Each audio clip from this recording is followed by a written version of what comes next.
So, simulation na kayo ng program nyo, no? So, consider all the scenario, ano? Sa ating water tank level management.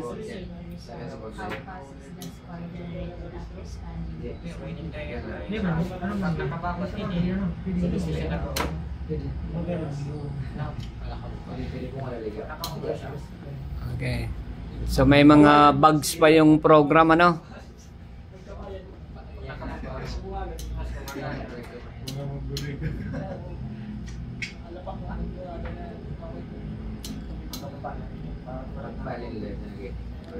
Pag nag-level 2, di ba, dapat wag mamatay hanggat hindi mag-high level.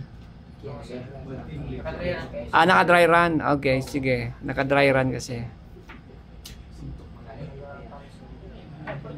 Level 2. Nag-high level. High level. Patay dapat ang dalawang mo. Okay.